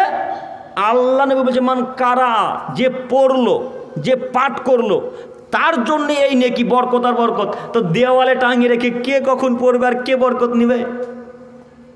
কথা বোঝেননি মনে হয়। আমি কি কথা আপনাদেরকে বোঝাতে পেরেছি? তাহলে এই কাগজকে ছিঁড়ে ফেলে দিয়ে আগুনে পুড়িয়ে দিতে হবে, নয়তো জলে পানিতে ফেলে দিতে হবে। হবে ইনশাল্লাহ আজকে? ইনশাল্লাহ হবে। এগুলো সব শিরকি আকীদা, বেদাতি আকীদা। আরও শিরকি আকীদা আমি বলতে গেলে হয়তো আলোচনার সময় অতীব পার হয়ে যাবে, কিন্তু আমি সেই দিকে যাচ্ছি না। একটা কথা বলে আমি আমার আলোচনার দিকে চলে যাব। একটু আপনাদের মুদিখানা দোকান কার কার আছে একটু হাত তোলেন তো। কারণ নাই? আছে না? সকালবেলায় ধার দেন কাউকে? দেন তো? সত্যি বলছেন? এই কথা বলেন না তো যে এখনো বহনি করে ধার নিতে চলে এসেছে? বলেন না, বলেন না? না, আলহামদুলিল্লাহ, আল্লাহ আপনার ব্যবসায় বারাকাত দান করুক, সকলে বলি আমিন। এই কথা যারা বলে তারা হলো একেবারে পচা মানুষ। সকালে বহনি করি ধার দেওয়া যাবে না মানে? ওরে ওই মানুষের দোকান গেলে বলে এখনো ঝাড়ি দিনি আর তুমি চিনি কিনতে চলে এসেছ। কথা মনে গ্রামের মানুষ বলে না এরকম। হয়তো আপনাদের এই গ্রামে নাও ঘটতে পারে, কিন্তু আমরা তো ওই গ্রামেরই মানুষ, আমরা বুঝি এই সমস্ত কথাবার্তা। হিন্দুরা বলে, হিন্দুরা যতক্ষণ পর্যন্ত ঝাড়ু না দিবে, যতক্ষণ পর্যন্ত ওই তারাজুতে, ওই মিজানে যতক্ষণ পর্যন্ত পানি দিয়ে ঝাড় না ঝাড়বে, যতক্ষণ দুর্গার সামনে, কালীর সামনে, গণেশের সামনে এইভাবে মাথা নত না করবে, ততক্ষণ পর্যন্ত কোনো মানুষকে 1 টাকার কোনো জিনিস বিক্রয় করবে না। দেখেছেন কি? কোনো জিনিস বিক্রয় করবে না। এই নীতি কিভাবে কিভাবে আহলে হাদিস পরিবারে চলে এলো? তাও এরা বলে আমরা আহলে হাদিস মানুষ। আহলে হাদিস তো তারাই যারা শিরকের মুখে লাথি মেরে চূর্ণ বিচূর্ণ করে দিতে পারে, তারা আহলে হাদিস। সলফে মানহাজের লোক তো তারাই যারা বেদাতের মুখে লাথি মেরে চূর্ণ বিচূর্ণ করে দিতে পারে, তারা সলফে মানহাজের লোক। আহলে হাদিস সলফে মানহাজের লোক তো তারাই যারা বেদাতকে আশ্রয় দেয় না, একেবারে বেদাত আসার সাথে চূর্ণ বিচূর্ণ করে বাইরে লাথি মেরে ছুঁড়ে ফেলে দেয়, তারা হলো আসল আহলে হাদিস, তারা হলো প্রকৃত মুসলমান। কি করে আপনি নাম দিচ্ছেন আহলে হাদিস, আর বাড়িতে যত বেদাতি প্রথা, বাড়িতে যত শিরকি প্রথা সব আপনার বাড়িতে চালু। সম্মানিত মুরব্বী সাহেব, বলছিলাম এই শিরকি প্রথা, শিরকি নীতি থেকে বিরত থাকতে হবে যে কোনো মূল্যে। হে আমার প্রতিপালক, এই গভীর রাত্রে তোমার কাছে বলি, আমি সহ আমাদের এই চুয়াপুকুরের মানুষকে তুমি শিরক এবং বেদাত ও অন্যান্য যাবতীয় আমল সম্পর্কে বুঝার তৌফিক দান করো। সকলে বলি আমিন। সম্মানিত দিনী ভাই, কি তাহলে ও পাই তো আপনারা একটু বলেন না কেন? আমাকে চুয়াপুকুরের মানুষ মারবে তখন রাস্তাতে ধরে। পাইক পাড়া না? আল্লাহ তুমি আমাদের সকলকে এই পাইক পাড়া মানুষ সহ আমাকে সহ তুমি সকলকে এই মোতাবেক আমল করা তৌফিক দান করো। সকলে বলি আমিন। আচ্ছা, পাইক ঘর চুয়াপুকুর ইমাস ওই কি বলে নিয়ত তো ঠিক আছে, হ্যাঁ তাই হ্যাঁ, আচ্ছা আচ্ছা মাশাআল্লাহ। তো আপনারা হয়তো রাগ করবেন নাকি যে পাইক পাড়া একবারও বলে না, তাহলে একটু ভাইরাল হয়ে যাবে তো ইউটিউবে নাকি যে পাইক পাড়া বলে একটা গ্রাম ছিল, তাই না? তো যাই হোক, এটা পাইক পাড়া। আল্লাহ তুমি আমাদের সকলকে তোমরা আসলে পদ্ধতিতে চলা তৌফিক দান করো। সকলে বলি আমিন। সম্মানিত তিনি ভাই, আমি যে কথা বলবো বলে হাদিস কোরআন পেশ করেছিলাম সে কথা একটু বলি। আমার সময় কতক্ষণ? হ্যাঁ, 5 মিনিট। আচ্ছা আচ্ছা আচ্ছা, মাশাআল্লাহ। তো বক্তা ডাকেন। সম্মানিত দিনী ভাই,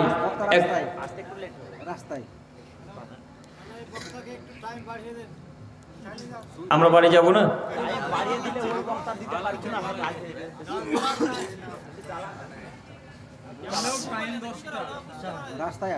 সম্মানিত দিনী ভাই ও বোনেরা, একটু আমার দিকে তাকান। আমি যে হাদিস পেশ করেছিলাম সেটা হচ্ছে ইবাদতের ফজিলত। যে আয়াত পেশ করেছিলাম সেটা ইমানের ফজিলত। একটু আমার দিকে লক্ষ্য করুন। উকবা ইবনে আমির জুহানি, উসমান ইবনে আফফান রাদিয়াল্লাহু তাআলা আনহু বলেন, রাসূলুল্লাহ সাল্লাল্লাহু আলাইহি ওয়াসাল্লাম বলেছেন, মান তাওয়াদ্দাআ ফাহসানাল উজুয়া, আদমের ছেলে মেয়ে তোমাদের মধ্য হতে যদি কোনো মানুষ উত্তম করে সুন্দর করে ওযু করে, খারাজাত খতায়াউ মিন জাসাদিহি, তাহলে তার শরীর থেকে পাপ ধুয়ে মুছে পরিষ্কার হয়ে যাবে। আল্লাহু আকবার। আল্লাহু আকবার বলতে পারছেন না? হাত্তা তাখরুজা মিন তাহতি আযফারিহি, এবং তার নখ দিয়ে পাপ top top top top top top top top করে পানির সাথে ধুয়ে মুছে ঝরে যাবে। সহিহ বুখারী ও মুসলিম। আবারও বলি, আল্লাহ নবী বলছেন, আদমের ছেলে মেয়ের মধ্যে যদি কোনো মানুষ উত্তম করে ওযু করে, সুন্দর করে ওযু করে, তাড়াহুড়া না করে, উত্তম করে ওযু করে যদি, তাহলে তার খারাজাত খতায়াউ মিন জাসাদিহি, শরীর থেকে পাপ ধুয়ে মুছে পরিষ্কার হয়ে যাবে। হাত্তা তাখরুজা মিন তাহতি আযফারিহি, এবং তার নখ দিয়ে পাপ টপ টপ টপ টপ করে ঝরতে থাকবে। একটু আমার দিকে তাকান। ওযু করার পর হাতকে এভাবে নিচে দুকে করলে দেখবেন পানি টপ টপ টপ টপ করে ঝরতে থাকে। এইভাবে পাপের পানির সাথে নেকি, ওই পাপের পানির সাথে যত পাপ আছে সব পাপ ধুয়ে মুছে পরিষ্কার হয়ে যাবে। এবার আপনাকে বলি, আপনি এত তাড়াহুড়া করে ওযু করছেন, মাগরিবের সলাত মনে করেন ইমাম সাহেব শুরু করে দিয়েছে, দ্রুত চুয়াপুকুর থেকে পাইকপাড়াতে আসলেন, দ্রুত চুয়াপুকুর থেকে পাইকপাড়াতে এসে গাড়িকে স্ট্যান্ড করে একবারে তাড়াহুড়া করে ওযু করে চলে গেলেন জামাতে দাঁড়াতে। এই জায়গাটা ভিজলো না, এক কানের এই জায়গাটা মাসা হলো না, এখন সলাতের নেকি হলো? হলো কি? আল্লাহ নবী বলছেন হাত থেকে শরীর থেকে পাপ পরিষ্কার হয়ে যাবে। এখন শরীর থেকে পাপ ঝরলো না। উত্তম ওযু, উত্তম ওযু কাকে বলে? সুন্দর ওযু কাকে বলে? সুন্দর করে কবজি পর্যন্ত ধুবেন, তারপরে মুখ আর নাক কুলি করতে হবে, নাককে ঝাড়তে হবে সুন্দর করে। তো জামাত মনে করছেন যে আরে 1 রেখাত মনে হয় পাবো, তো তাড়াহুড়া করে ওযু করি। জামাত 1 রেখাত কেন 3 রেখাত শেষ হয়ে যাক। জামাত 3 রাকাতই শেষ হয়ে যাক, কিন্তু অজু সুন্দর করে করা চাই। আল্লাহ নবী বলছেন সলাতে নাকি 3 ভাগে বিভক্ত। কয় ভাগে? সলাতে নাকি কয় ভাগে বিভক্ত? 3 ভাগে। 1 পবিত্রতার মাধ্যমে অর্থাৎ অজুর মাধ্যমে, 2 রুকুর মাধ্যমে, 3 সিজদার মাধ্যমে।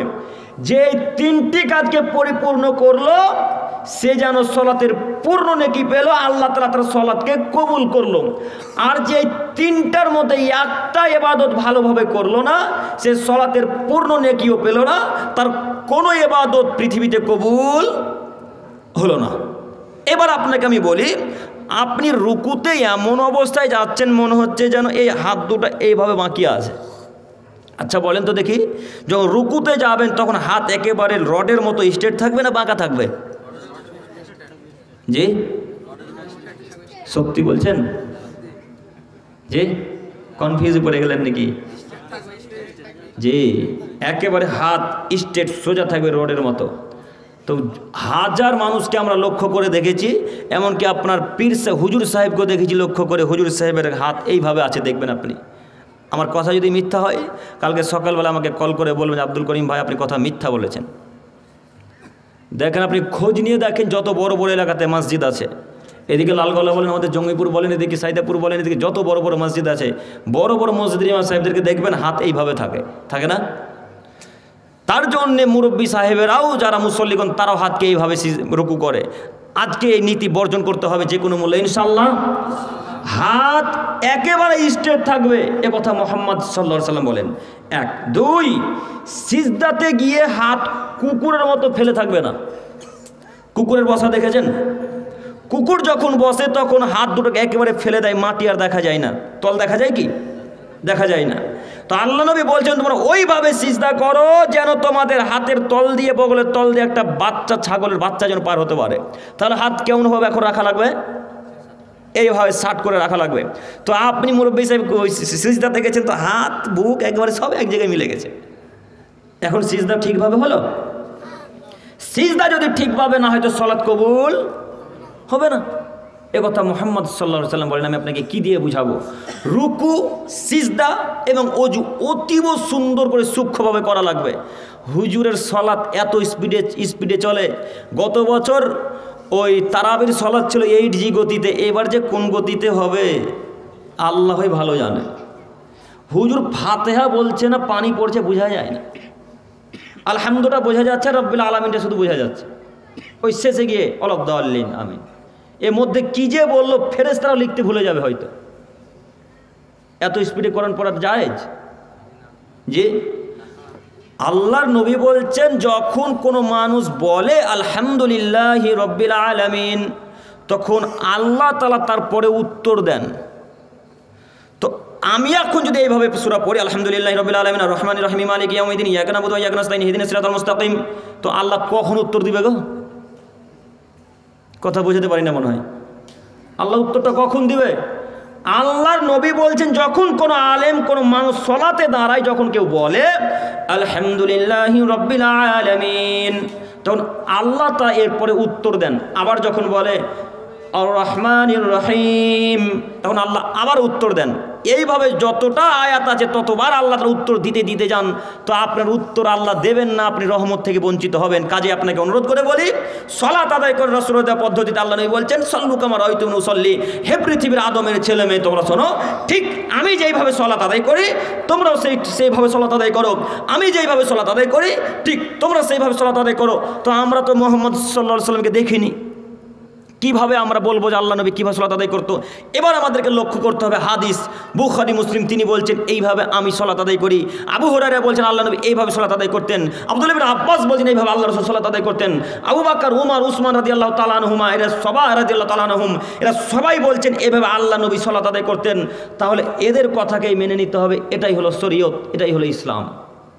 এই পদ্ধতি যারা সালাত আদায়, এই পদ্ধতিতে যারা সালাত আদায় করবে তারাই নেকি পাবে। আশা করি আমি বোঝাতে পেরেছি, বুঝতে পেরেছেন ইনশাআল্লাহ। আজকের পর থেকে রুকু সিজদা ঠিক হবে ইনশাআল্লাহ। ইনশাআল্লাহ এরপরে আয়াত, এরপরে হাদিস। আয়েশা রাদিয়াল্লাহু তাআলা আনহা থেকে বর্ণিত, তিনি বলেন রাসূল সাল্লাল্লাহু আলাইহি ওয়াসাল্লাম বলেছেন ইউজিবুহু তায়াম্মুনু ফি তানাউলিহি ওয়া তুরাজ্জুলিহি ওয়া তুহরিহি, আদমের ছেলে মেয়ে শোনো, মুহাম্মদ সাল্লাল্লাহু আলাইহি সাল্লাম যে কোনো কাজ যখন করতেন তখন তিনি ডান দিক থেকে করা পছন্দ করতেন। এমনকি আল্লাহ নবী সাল্লাল্লাহু আলাইহি সাল্লাম চুলের সিঁথি করতেন ডান দিক থেকে। চুলের সিঁথি বোঝেন কি? আমরা অনেকে বাম দিক থেকে করি, তাতে যায় আসে না। আপনি যে দিক থেকে করবেন কোনো যায় আসে না, খাড়ো করে রেখে দেন কোনো যায় আসে না। তবে আল্লাহ রসুলের এটাও নীতি ছিল যে আল্লাহ রসুল সিঁথি করতেন ডান দিক থেকে।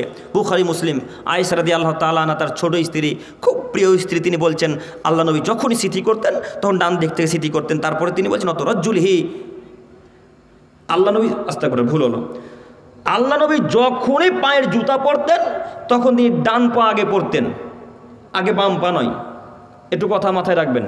অত রাজ্জুলিহি, যখনই আল্লাহ রসুল সিঁথি করতেন তখন ডান দিক থেকে সিঁথি করতেন।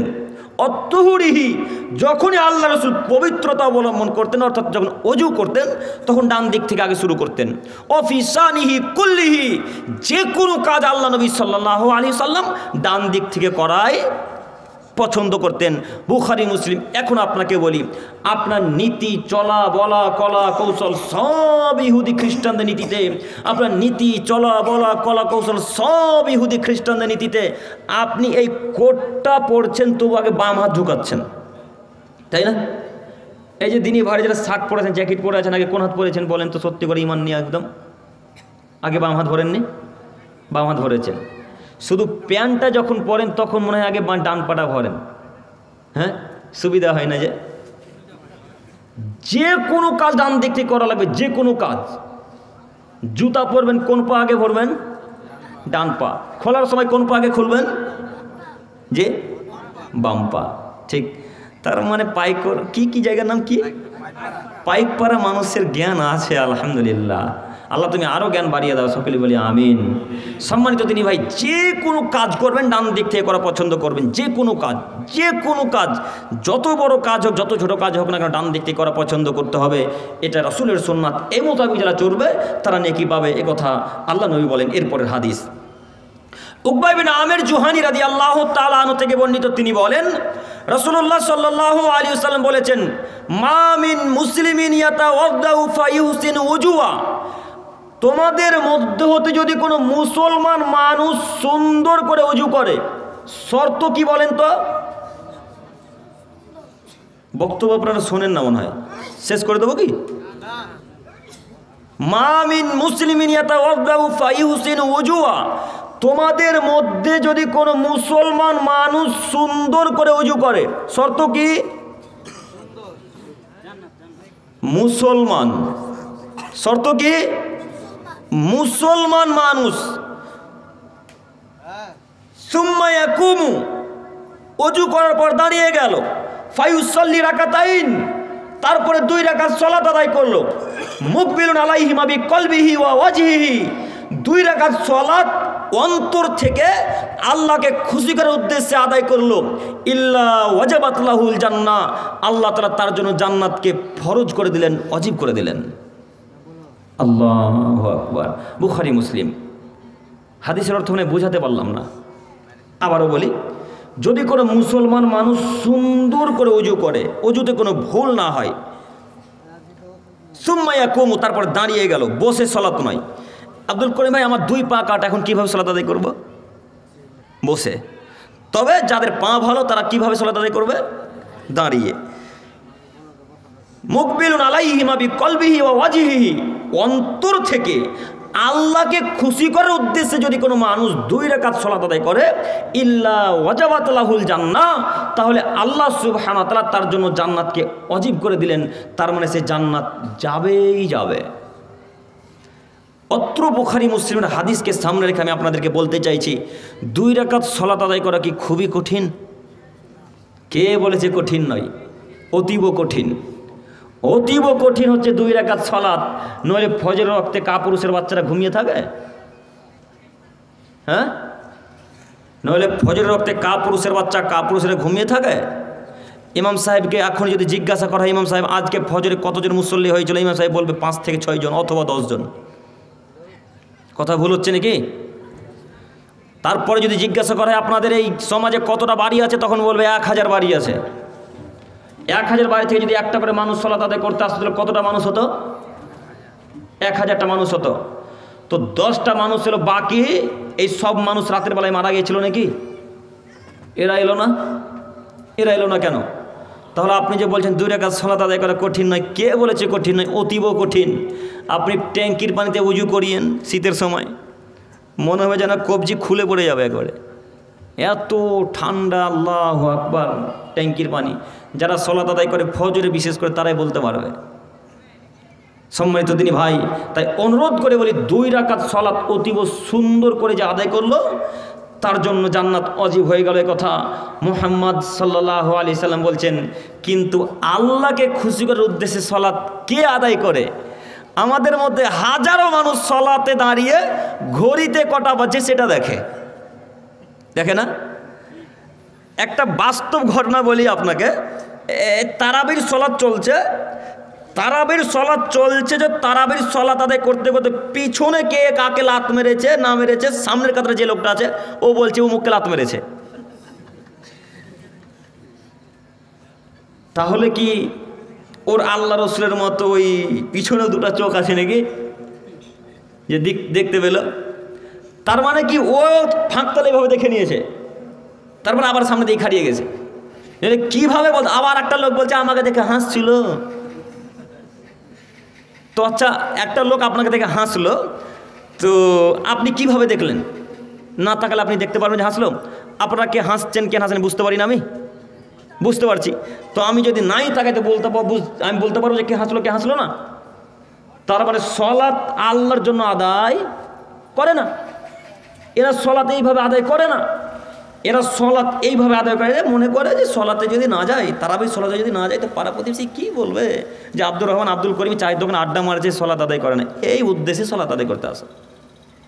সম্মানিত দিনী ভাই, আমি আপনাকে বলতে চাইছি অতীব সুন্দর করে 2 রাকাত সালাত আদায় করুন, জান্নাত তো হবেই হবে ইনশাআল্লাহ। বুখারী মুসলিমের কথা মুহাম্মদ সাল্লাল্লাহু আলাইহি সাল্লাম বলেন। এরপরের হাদিস আব্দুল্লাহ ইবনে উমর রাদিয়াল্লাহু তাআলা আনহু থেকে বর্ণিত, তিনি বলেন রাসূলুল্লাহ সাল্লাল্লাহু আলাইহি ওয়াসাল্লাম বলেছেন, মা মিন আহাদিন মিনকুম ইয়াতাওয়াদ্দাউ ফায়ুবলিগুল উজুয়া। আদমের ছেলেমেয়ের মধ্যে যদি কোনো মানুষ পরিপূর্ণ ওযু করে, পরিপূর্ণ ওযু অর্থাৎ সম্পূর্ণ ওযু রাসূলের দেওয়া পদ্ধতিতে আদায় করলো, ওযু করলো। এবার একটা কথা বলি, কথাটা ছুটে গেছিল আগের হাদিসে, একটু আপনাকে বলি। রাসূলের দেওয়া পদ্ধতিতে যে ওযু করবে তার জন্য জান্নাত, এ কথা আল্লাহ এবং আল্লাহ রাসূল বলছে। তো আমরা 1999টা মানুষ রাসূলের দেওয়া পদ্ধতিতে মাসা করতে পারি না। অনেক মানুষের মাসা করা দেখেছি, হয়ে গেল হয়ে গেল। কানে যে প্রত্যেকটা ভাঁজ আছে, ভাঁজে কি আঙুল গেল? কথা বলে না, গেছে? যায়নি। মাসা এইভাবে ছেড়ে দিলেন, মাসা কি হলো? সবাই যে মাসা হলো, মাসা হয়েছে আপনারা বলছেন? তাহলে কিভাবে মাসা করবেন? একটু আমার দিকে তাকান। পানি নিলেন, হাতের আঙুলগুলো এইভাবে থাকবে, দেখতে পাচ্ছেন আমাকে? একেবারে কপালে আঙুল দিয়ে দিবেন, এইভাবে দেখেন, এইভাবে চুল সেটে সেটে এইভাবে যাবে, এইভাবে চুলে যেতে যেতে যেতে যেতে যেতে যেতে যেতে চুলের শেষ যেখানে সেখান পর্যন্ত জালি আঙুল যাবে। জালি আঙুল বোঝেন কি? এই আঙুলগুলা কনিষ্ঠা, এই আঙুলগুলা শেষ পর্যন্ত যাবে। আবার ওই চুলগুলাকে দেবে দেবে, চুলে ঠেকাতে ঠেকাতে ঠেকাতে ঠেকাতে ঠেকাতে ঠেকাতে ঠেকাতে যেখানে শুরু করেছিলেন সেখানে শেষ। ওই পানিতেই, দ্বিতীয়বার পানি নেওয়া প্রয়োজন নেই। ওই পানিতেই, যেই পানিতে মাথা মাথা করলেন ওই পানিতেই কানের যতটা এই কর্নার আছে, ভাঁজ আছে, প্রত্যেকটা ভাঁজে এইভাবে এই শাহাদাত আঙুলকে ঘুরিয়ে দিতে হবে। তারপরে এই বৃদ্ধা আঙুল দিয়ে কানের লুটি নরম জায়গা থেকে ধরে এইভাবে ধরে শেষ করতে হবে। এটা হলো রাসূলের দেওয়া পদ্ধতি মাসা। তো আপনি আর আপনার হুজুর মাসা করছে এইভাবে, হয়ে গেল, এটা মাসা হলো? ওযু যদি পরিপূর্ণ না হয় তো সালাত কবুল হবে না।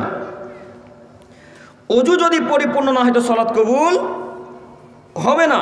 আর আল্লাহ নবী বলছেন ফায়ুবলিগুল ওযুয়া, যে পরিপূর্ণ ওযু করলো, শুদ্ধভাবে ওযু করলো, সুম্মা ইয়াকুলু, তারপরে বলল আশহাদু আল্লা ইলাহা ইল্লাল্লাহু ওয়াহদাহু লা শারীকা লাহু ওয়া আশহাদু আন্না মুহাম্মাদান আবদুহু ওয়া রাসূলুহু।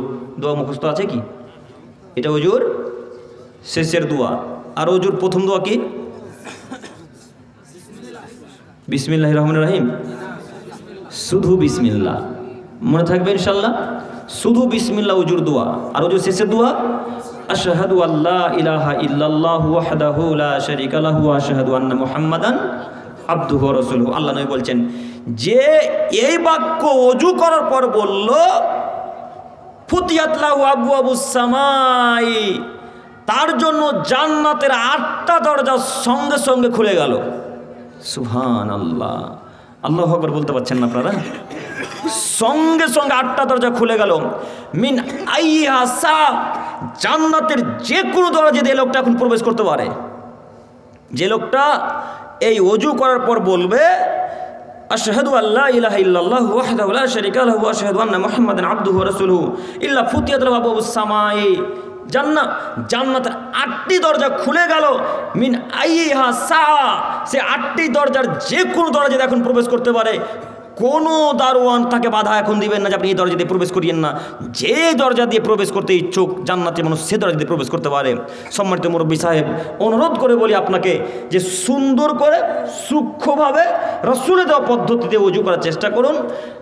আপনার হুজুরের দেওয়া পদ্ধতিকে বাতিল করুন। হুজুরের দেওয়া পদ্ধতিকে লাথি মেরে রাসূলের পদ্ধতি গ্রহণ করতে হবে, তবেই জান্নাত হবে। কোনো মানুষ যদি হুজুরের পদ্ধতি গ্রহণ করে রাসূলের পদ্ধতিকে লাথি মেরে, তাহলে তার থাকার জায়গা জাহান্নাম, তাহলে তার থাকার জায়গা জাহান্নাম, তাহলে তার থাকার জায়গা জাহান্নাম।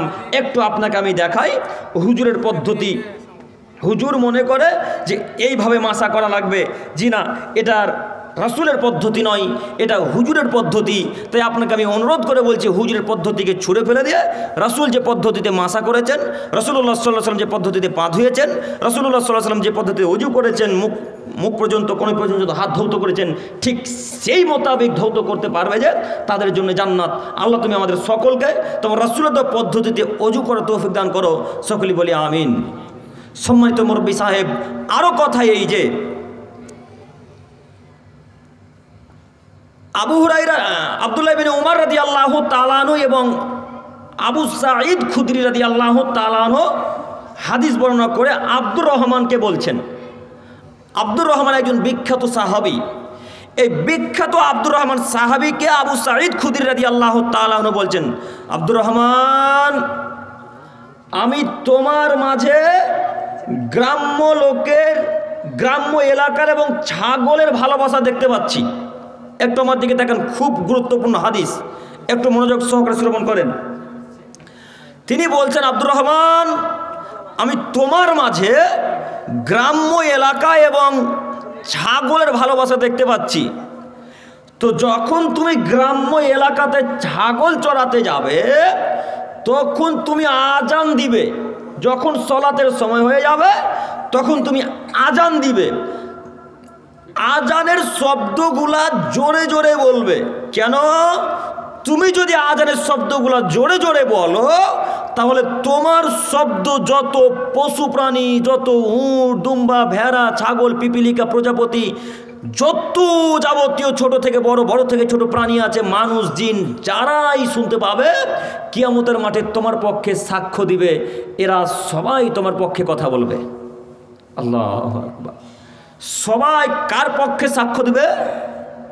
যে লোকটা আজান দিবে মাঠে। একটু আপনাকে বলি মুরব্বী সাহেব, মনে করেন অমুক মাঠে গেছেন যেখানে আজানের শব্দ কিছুই শুনতে পাচ্ছেন না। এখন আপনি সূর্যের দিকে লক্ষ্য করে হোক আর হাতে বা মোবাইলে ঘড়ি থাকুক না কেন, এই ঘড়ির টাইম দেখে আপনি আজান দিবেন। আজানের শব্দগুলো জোরে জোরে দিবেন। আব্দুল করিম ভাই, আজানের শব্দ যদি শুনতে না পাই তাহলে আজান দেওয়া কি জরুরি? জি হ্যাঁ, আজান দেওয়া জরুরি। আমি দিনী ভাইদের উদ্দেশ্যে বলি, আমাকে যত ফোন আসে, প্রায় রাজমিস্ত্রি ভাইরা, অনেক ভাই কল করে, আলহামদুলিল্লাহ। আগে যত রাজমিস্ত্রি মানুষ সলাত আদায় করতো কি না করতো আমরা বলতে পারি না। আপনাদের যুগে, আব্বুদের যুগে, আমার আব্বুদের আমলে, দাদুদের আমলে সেটা বলতে পারি তখন। এখন এই পরিস্থিতিতে যত রাজমিস্ত্রি ভাইরা সলাত আদায় করে, আলহামদুলিল্লাহ, অতীব মানুষ আছে যারা রাজমিস্ত্রির কাজ করতে করতে সলাত আদায় করে। এই ভাইরা বলে যে আব্দুল করিম ভাই, এই যে আমরা কেরালাতে কাজ করছি, তো আশেপাশে সব খ্রিস্টান এলাকা, আশেপাশে সব খ্রিস্টান এলাকা আব্দুল করিম ভাই, তো আমরা আজানের শব্দ শুনতে পাই না, তো এখন কী করব? তাদেরকে এখন আজান দেওয়া লাগবে। আপনি যেখানেই থাকুন না কেন, যদি ভয় থাকে যে আজানের শব্দ শুনলে খ্রিস্টান মারবে, আজানের শব্দ শুনলে খ্রিস্টান গালি দেবে, তাহলে আজানের শব্দগুলো আস্তে আস্তে বলুন, তবে আজান দিতে হবে। আজান যদি আপনি দেন তা আপনার পক্ষে সাক্ষ্য দিবে। একটু আপনাকে দেখাই, মনে করেন আপনার পাপ বেশি নেকি কম, পাপ যদি কম বেশি হয়, নেকি যদি কম হয়, তখন ফলাফল কোথায়? জাহান্নাম। এখন জাহান্নামে যাওয়া লাগবে। তো আপনি আজান দিয়েছেন একমাত্র কাকে খুশি করার জন্য? আল্লাহকে খুশি করার জন্য। এখানে জরুরি আর একটা কথা, অনেক মুয়াজ্জিন আছে যারা গ্রামের মানুষকে তার কণ্ঠ শোনার জন্য আজান দেয়, তাই না? তারা বলে এই লোকটা একটু নাম করুক না, আমার যে আমি এত সুন্দর মুয়াজ্জিন, একটু নাম করুক। এই নীতি যদি অন্তরে থাকে তাহলে জান্নাত তো বহুদূরের কথা বেটা, জাহান্নাম লাথি মেরে ফেরেশতারা ঢোকাবে তোমাকে। তো আপনাকে আমি বলতে চাইছি যে কেউ যদি আল্লাহকে খুশি করার উদ্দেশ্যে আজান দেয়, তো যত পশু প্রাণী আজানের শব্দ শুনেছিল, যত পিপিলিকা, প্রজাপতি, শুঁয়োপোকা, যত ছোট থেকে বড়, বড় থেকে ছোট প্রাণী আছে, এরা সবাই আল্লাহর কাছে আসবে। এই যে মশা, এই যে প্রজাপতি, এই যে ফুদকি বলেন নাকি, এই যে পোকাগুলোকে কি বলেন? পোকাগুলোর নাম কি? এই লাইটের কাছে আছে গো, ফুদকি বলেন না? আমরা ওটাই বলি।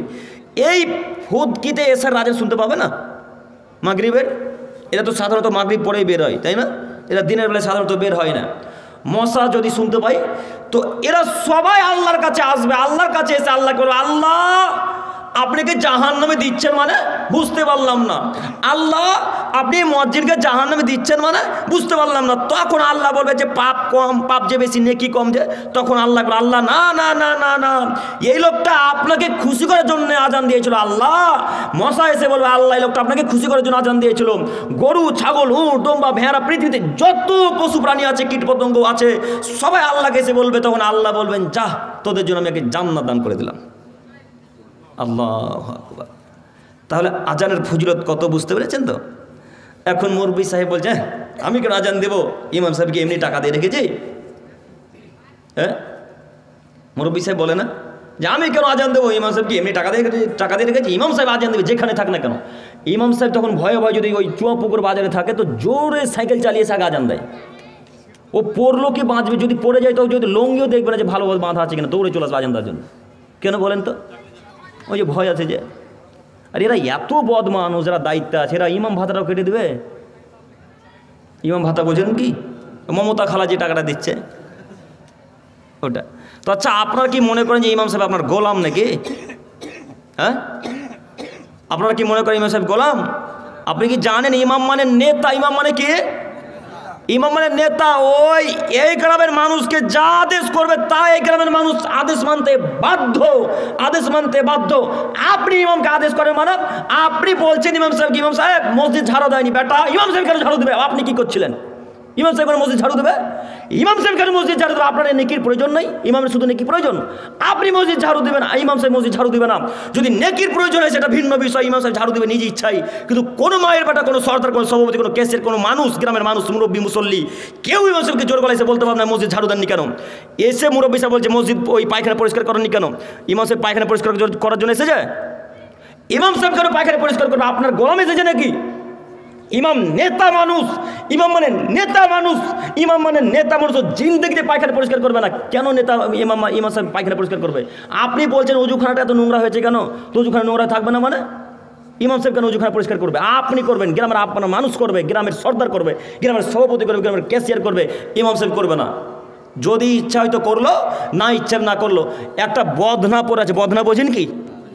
লোটা, ওই বদনা পরে আছে, তো সর্দার এসে ইমাম সাহেবকে বলছে, বদনাটা পড়েছে দেখতে পাচ্ছেন না? বদনাটা তুলে রাখতে পারেন না? এই কথা ইমাম সাহেবকে বলার অধিকার নেই।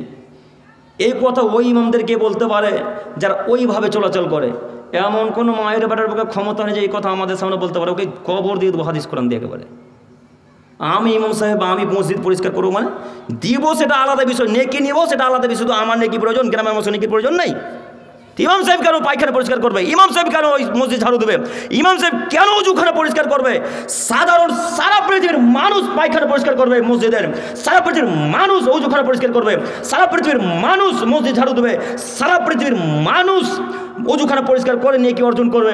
শুধু ইমাম সাহেবকে জোর গলায় ধমক দিয়ে আদেশ কাজ করে নিতে আপনি পাবেন না। যদি করিয়ে নেন তাহলে আপনি অত্যাচারী মানুষ। যদি আপনি করিয়ে নেন আপনি অত্যাচারী মানুষ। যদি আপনি কাজ করিয়ে নেন তাহলে আপনি অত্যাচারী মানুষ। আপনাকে কিয়ামতের মাঠে নিয়ে কি বুঝিয়ে দিতে হবে কথা আল্লাহ নবী বলেন। তিনি বলছেন যারা অত্যাচার করে মানুষের উপরে তাকে কিয়ামতের মাঠে নেকি দিয়ে দেওয়া লাগবে। আপনাকে একটু আমি বলি, ও ইমাম সাহেব একটু নিজের গতিতে থাকার চেষ্টা করেন। সর্দারের কথা মানবেন কেন? আপনি নিজের গতিতে থাকার চেষ্টা করেন। সর্দারের গতি, আপনি সর্দারের কথা চলবেন কেন? নিজের গতিতে থাকার চেষ্টা করেন, নিজের পায়ে থাকার চেষ্টা করেন। কোনো সর্দারের কথা, কোনো মানুষের কথা, কোনো মোড়লের কথা আমরা মানবো না ইনশাল্লাহ। যে কথা যখন রাসূলের বিরুদ্ধে যাবে, যখন আল্লাহর বিরুদ্ধে, ইসলামের বিপক্ষে যাবে, তখন যদি সর্দার কিছু বলে তখন মানবো, তার আগে মানবো না ইনশাল্লাহ। মনে থাকবে না ইনশাল্লাহ কথা? আজকের পর থেকে কখনো আপনি ইমাম সাহেবকে ধমক দিয়ে কথা বলবেন না ইনশাল্লাহ। কোনোদিন ইমাম সাহেবকে জোর গলায় কথা বলবেন না ইনশাল্লাহ। ইনশাল্লাহ ইমাম সাহেবের সাথে নম্র ভাষায় কথা বলবেন, ইমাম সাহেবকে জোর গলায় কথা বলবেন না। এ কথা আজকে এখান থেকে অদাবদ্ধ হয়ে উঠবেন ইনশাল্লাহ। ইনশাল্লাহ সম্মানিত দিনী ভাই, তো বলছিলাম যে আজানের শব্দ শুনে এরা সবাই সাক্ষ্য দিবে, আর সবারই সাক্ষ্য আল্লাহ তাআলা গ্রহণ করে তখন আল্লাহ তাআলা তাকে জান্নাত দান করবেন। সম্মানিত দিনী ভাই, এরপর হাদিস আবু হুরায়রা